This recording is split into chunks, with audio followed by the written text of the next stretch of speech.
Ku izina ry'Imana Data na Mwana na Roho Mutagatifu, amen.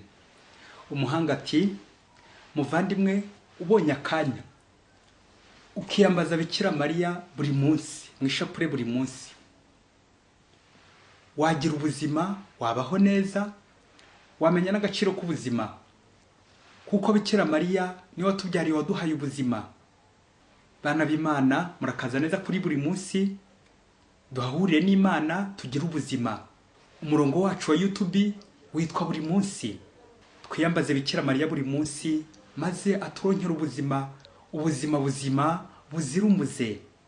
Nimuhumure bana ba Bikira Mariya, nimugeraho Mutagatifu n'ingabireze zose.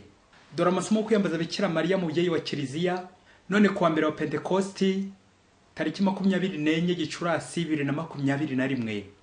Isomo rya mbere niryo mu gitabo cy'ibyakozwe n'intumwa, umutwe wa mbere, umurongo wa 12 kugeza kwa 14. Bakiva ku musozi w'Imizeti bagarukiye Yerusalemu. Uwo musozi ukaba bugufi ya Yerusalemu, nk'urugendo bemerewe gukora ku isabato. Bahageze bazamuka mu cyumba cyo hejuru aho babaga.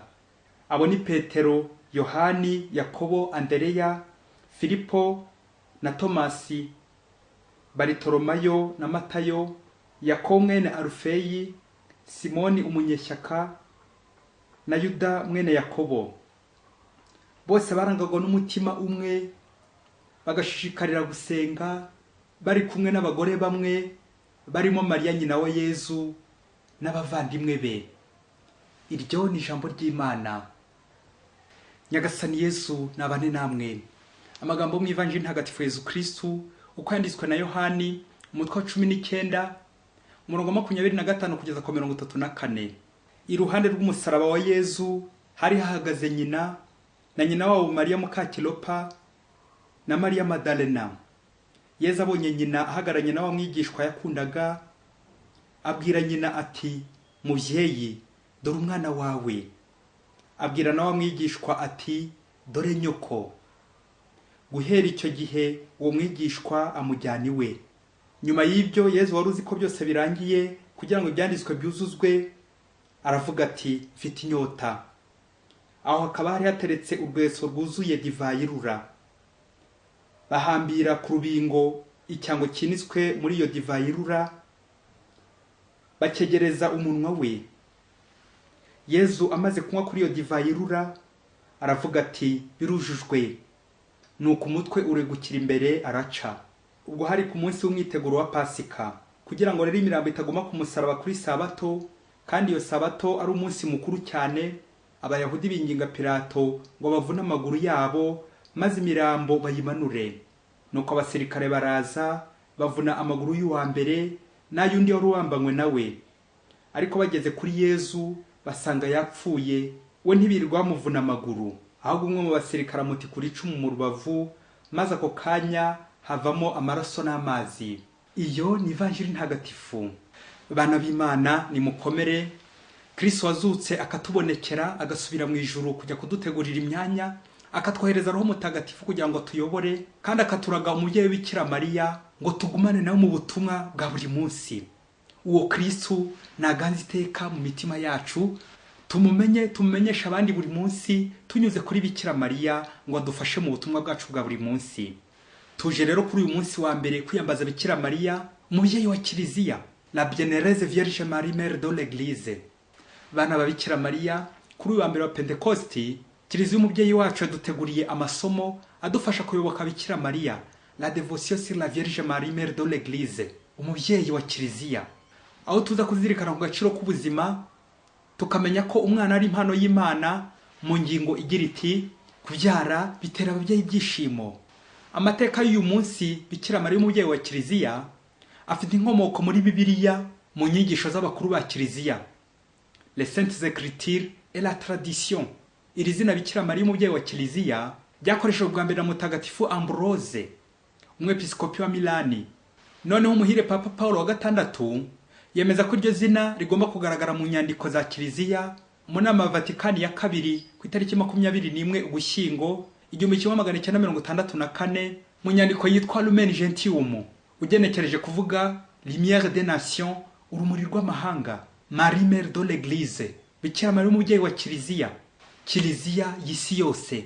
Bityo umunsi mukuru ukajya ku rutonde rw'iminsi mikuru muri liturujia ku wa mbere wa Pentekosti. Bityo ukadufasha cyane kongera ubuweke kuri Bikira Mariya umubyeyi wa kiliziya uri kumwe n'intumwa mu ivuka rya kiliziya, la naissance officielle de l'Église au jour de la Pentecôte avec Marie, Bikira Mariya mu ivuka rya kiliziya. Reka rero tugende ku masomo y'uyu munsi tuzirikane ku bibyo byishimo bya Bikira Mariya umubyeyi wacu mu mazina atatu y'ingenzi: mubyeyi wa Kristu, mubyeyi w'abakristu, mubyeyi wa kiliziya. Izina rya mbere, mubyeyi wa Kristu. Mu kwibuka uruhare rukomeye Bikira Mariya yagize mu icungura rya muntu akabyara umucunguzi w'isi yose Yezu Kristu, bityo Bikira Mariya akaba nyina w'Imana, Mère de Dieu, Mère de Jésus. Iri zina nyina w'Imana ryemeje bwa mbere mu nama nkuru ya kiliziya yabereye Efeze muri 431, Theotokos mu kigereki, Mater Dei mu kilatini, mu gifaransa Mère de Dieu, nyina w'Imana. Ndetse muri iri zina aho tuzirikana mu gice cya nyuma cyandakuramutsa Mariya cyavuzwe bwa mbere na mutagatifu Simoni Stoke, umukuru wa Karumeli mu 1265, ubwo yararembye agiye gupfa, ati: Mariya mutagatifu umubyeyi w'Imana, urajya udusabira tw'abanyabyaha kuri ubu n'igihe tuzapfira, amen. Rero Bikira Mariya umubyeyi w'Imana, umubyeyi wa Kristu, Yezu nawe yifuza kumudusigira cyajya muturaze ku musaraba, agira ngo natwe abo umubyeyi wacu, twebwe twese abemera Kristu. Izina rya kabiri, Bikira Mariya umubyeyi w'abakristu. Nk'uko twabyumvise mu Ivanjiri, iruhande rw'umusaraba wa Yezu hari hahagaze nyina. Icyo gihe yazaraga Yohani Bikira Mariya amubwira ati: mwana dore nyoko. Na Bikira Mariya amuraga Yohani ati: mubyeyi dore umwana wawe, amen. Yohani rero akabahagarariye abemera Kristu bose, urimo nanjye ndimo, ababatijwe bose, abakristu bose, abari ku isi bose, abo bose Bikira Mariya ni umubyeyi wacu. Wabishaka utabishaka, Bikira Mariya arakuvuganira buri munsi, wowe uri ku isi. Ngo rero umubyeyi twahawe ku musaraba, Bikira Mariya umubyeyi wacu. Bavandimwe, muhanga aravuze ati: mu bintu uzitonda kandi uzigengesera ni ibintu waronse ubiboneye ku muruho. Bene ibyo biraramba cyane kuko uhora wibuka aho wabikuye, bityo ntukibifatishije imoso. Rero Bikira Mariya twaboneye ahantu hakomeye ku musaraba, ni agaciro gakomeye, nta kumufatisha imoso. Rero ku musaraba rero niho havukiye kiliziya, umubiri mabera wa Kristu. Kiliziya Kristu abereye umutwe, ubwo umwe mu basirikare nk'uko twabyumvise yatikuye icumu mu rubavu, maze ako kanya hakavubukamo amaraso n'amazi. Ngiki ikimenyetso cy'ingabire ya Roho Mutagatifu mu bigereranyo by'amazi n'amaraso, amazi atanga ubuzima agasukura, n'amaraso y'umukiro, ya nkongoro y'umukiro, ubugingo bw'iteka. Aho ku musaraba kiliziya yavukiye, Bikira Mariya yari ahari. Kiliziya ivukira muri iyo mibabaro. Kiliziya Kristo abereye umutwe, natwe tukaba ingingo zayo. Kiliziya Yezu araganyina, Bikira Mariya umubyeyi w'abayoboke b'Imana. Twebwe twese twacunguwe n'ayo maraso ya Kristo ku musaraba.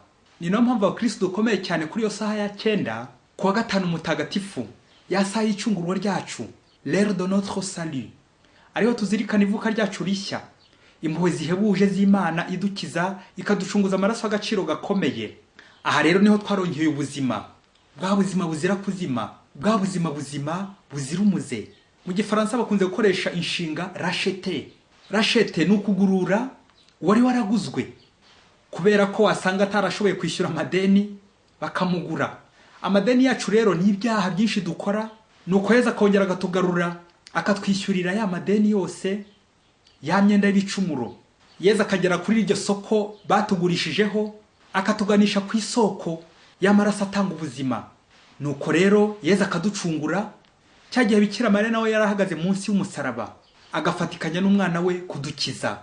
Yezu warakoze guturaga umubyeyi wa Bikira Mariya, ngo natwe umubyeyi wacu. Izina rya gatatu rya Bikira Mariya ni Bikira Mariya umubyeyi wa kiliziya. Nk'uko turi kubizirikanaho, Bikira Mariya yabyaye Kristo nk'uko tubizirikana kuri Noheli, abyara abakristo kuwa gatanu mutagatifu munsi y'umusaraba, abyara kiliziya kuri Pentekosti, aho duhimbaza ivuka ku mugaragaro rya kiliziya, tuzirikana ubwo butumwa bwa Bikira Mariya ugumana na kiliziya akagumana n'intumwa, agasengana n'intumwa kuko twabizirikanye mu isomo rya mbere, akazikomeza, akazishishikaza, akagumana nazo. Bikira Mariya tuzirikana ko ari we wa mbere yasendejwe Roho Mutagatifu igihe Marayika aje kumumenyesha ko azabyara umwana w'Imana. Uwo Roho Mutagatifu umanukira ku ntumwa kuri Pentekoste, na Bikira Mariya yarari aho ngaho nk'uko twanabizirikanye mu isomo rya mbere, ubwo bari muri senakoro bari kumwe n'abagore bamwe barimo Mariya nyina wa Yezu. Amen. Urakoze mubyeyi kugumana natwe buri munsi. Bakristo bavandimwe, nubwo Bikira Mariya tubyariye mu miruho, niyakiriza ihure n'imiyaga n'ibitotezo, ibyo nibyo bimutera ibyishimo, akemera kugumana n'intumwa igihe zagize ubwoba zifungiranye kubera gutinya Abayahudi. Nuko Bikira Mariya akagumana nabo kugira ngo abamare ubwoba. Bikira Mariya rero nk'umubyeyi mwiza ntabava iruhande, agakomeza bahumuriza ngezo zampuwe za kibyeyi. Ni koko bavandimwe, muzarebe mu buzima busanzwe, umubyeyi iyo atwite arababara, niyo abyara umubabaro urushaho kwiyongera, ariko iyo amaze kubyara ibyishimo birushaho kuba byose bigasendera. Kubera iki? Umwana wese ni impano y'Imana. Kubyara bitera ababyeyi ibyishimo. Hirya kure muri Afurika, umugabo n'umugore bashakanye barabana, hashira igihe kirekire batarabona urubyaro. Kwihangana biramunanira, agahora atoteza umugore ngo ni ingumba, ngo agiye guca umuryango wabo. Ariko umugore n'agahinda kenshi ntiyasibaga gutakira Imana ngo nawe izamuha umwana. Nubwo yahuraga n'urucantege bwose, umugabo wo kwihangana biza kumunanira, atangira kujya ku mpande kumuca inyuma, birumvikana ngo apime amahirwe, ngo arebe ko atari we kibazo. Ariko umugore ibyo byose yabibona agakomeza kwihangana, arakomera. Nuko hashize imyaka 12 Imana irabagoboka ibaha umwana, ariko uwo mwana aza ari nyamweru, albinos. Nuko wa mugabo abonye ibyo ngibyo asaba umugore ko umwana bamwica, ko ntacyo azabamarira mu buzima buri imbere, ahubwo ko ari ukubahombya. Wa mugore amaze kubyanga, guhera uwo munsi wa mugabo n'umujinya mwinshi ngo umugore aramusuzuguye, ahita amuta mu nzu na wa mwana. Icyo gihe kandi hari mu nzara ikomeye cyane, ariko wa mubyeyi akomeza gutwaza arera wa mwana, naho se yarigendeye. Wa mubyeyi rero muri ubwo bukene n'inzara haje kuza ibishuko byinshi cyane, haza kuza indi nkubiri y'abacuruzi, dore ko bene abo bana bafataga muri icyo gihe nk'ibuye ry'agaciro. Nuko bamusaba ko bamugura $1,000 bakamwitwarira, ubwo bakajya kumugurisha nabo, dore ko n'ubundi ntacyo azamarira ababyeyi. Nuko wa mubyeyi mu kubyanga abacira uyu mugani ati, nubwo cyaba ari ikibore irakirigata, kandi jyewe ntabwo ari itungo, ni umuntu. Wa mubyeyi akomera kuri wa mwana, yaga kumugurisha nubwo inzara yari yose, akomeza aramurera bigeza naho mushyira mu ishuri. Wa mwana ariga.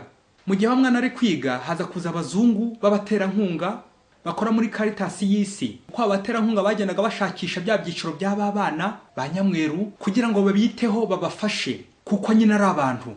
Nuko wa mwana nawe bamugeraho, bamufata mu bagomba kujya bafashwa. Nuko bubakira inzu nziza iwabo, babaha n'amatungo n'ibindi byose bizabatunga mu buzima bwabo, n'ibizamufasha kuriha amashuri yose. Nyuma rero bakazanamuha n'akazi arangije, anako bakomeza kumwitaho mu buzima bwose ndetse n'iwabo. Nuko wa mubyeyi nawe mwana bava muri bwa bukene, babaho neza kubera iyo Caritas. Ngurwo rwa rurimi rwa Roho Mutagatifu, urukundo, Caritas, rutuma abantu bashobora kumvikana bagatanga ubuzima. Nuko se wa mwana ho yari yahungiye mu mihana, yumvise ibiri kubera iwe mu rugo, n'uburyo bwose bafashije iwe, bakabubakira inzu nziza ndetse bakaba n'ibintu byinshi by'agatangaza, kandi we yari yarabataye mu karuri muri nyakatsi. Ahita aza ako kanya aje gutura. Ahageze abonye ibyo byose byiza bitewe na wa mwana, nyine asigara yicuza impamvu yari asabye umugore kwica wa mwana, kandi uyu mwana ari utunze urugo. Nuko n'isoni nyinshi ashimira wa mugore ubutwari yagize, ariko wa mugore n'umundi amwakira neza, bakomeza kubana aho mu rugo. Muvandimwe mwana w'Imana, bagarara yose kuko utazi rizakura. Ikiremwa muntu kirakomeye, kirenza agaciro icyubahiro wagira, kirenza agaciro amafaranga $1 ryaguye wazabona ngo ugurishije umuntu. Oya, rero ugomba kumenya ko nta kindi kintu gisumba umuntu uko ariko kose, apfa kuba ari guhumeka umwuka w'abazima. Umwana ni impano y'Imana, buri wese ni umwihariko w'Imana. Babyeyi, nubwo kubyara birushya, ariko tujya tumenya ko umwana ari impano y'Imana, kandi umwana atera ibyishimo, no mu gihe kizaza agatera ibyishimo. Birababaje muri iki gihe bamwe barica abana mu gihe abandi babifuza. Babyeyi rero mutinye umuruho w'abana, mugatesha abana amahirwe yo kuvuka, bityo iwanyu mukaba mwivukishije umugisha w'Imana, mukabaza Bikira Mariya watubyaye. Aho murahemukira Imana, murahemukira Bikira Mariya. Bangavu, basore, nkumi, namwe ababyeyi mwese mwadukiriye imiti yo gukuramo inda, ibinini, inshinge, ibyatsi n'indi miti yose yo gukuramo inda, nimusijyaho mutazangara nk'ababyeyi gito mukabuyera. Babandi bahunga ingo zabo ni nk'ababyeyi babona bari kubyara indahekana, bagahitamo kugenda babagabanyaho buhoro buhoro ngo bakomeze bibyarira abandi, bakica bamwe ngo babyara abandi. Ye baba we, quelle contradiction vraiment! Ubwo buroko bwa Sekibi mubyeyi wohereza mwabo bana kwikora mu nda, kwiyicira umwana wabyaye. Umuntu umwe yigeze avuga ati, hari umuntu umwe ntinya ku isi kurenza abandi, ni umubyeyi ushobora kwica umwana we akikora mu nda. Impamvu mutinya nuko nta wundi yatinya kwica. Rero babyeyi, ntibikwiye ko umubyeyi atanga urupfu, ahubwo ubuzima. Umubyeyi n'utanga ubuzima, nubyara agaheka, akarera, agakuza, akarerera Imana. Ese wo mubyeyi, muganga, mwarimu, muyobozi, mutegetsi, iyo mama wawe akiza gusara agafatwa n'abazimu n'abadayimoni agakuramo inda yawe, cyangwa yanakubyara agakujugunya, cyangwa akaba yakwica, ubu kigihe wari kuburi hehe? Ibaze nanjye nibaze. Hari igihe ushobora kwiyemera, wagenda mu nzira ukumva uri nk'igishongore, nyamara twese imbere y'Imana turareshya. Waba uri urukara, waba uri inzobe, waba uri umwirabura, waba uri umuzungu, wavukana ubumuga, wavuka uri muzima, buri wese Imana ifite ikumureba. Niki mutezeho? Wabwirwa n'iki se niba kuvukana ubumuga atari byo bizakiza umuryango wanyu, atari byo bizakiza isi? Pourquoi pas? Bikira Mariya mubyeyi wa Kiliziya utanga ubuzima n'ubwa roho, tumwigire gutinubira urubyaro, imvune, kabone nubwo twaba tugeze mu miruho. Erega Bikira Mariya nigeze atana n'imiruho mu buzima bwe bwose, abyara Yezu, atubyara ku musaraba, no kuri Pentekoste muri bwa bwoba bw'intumwa.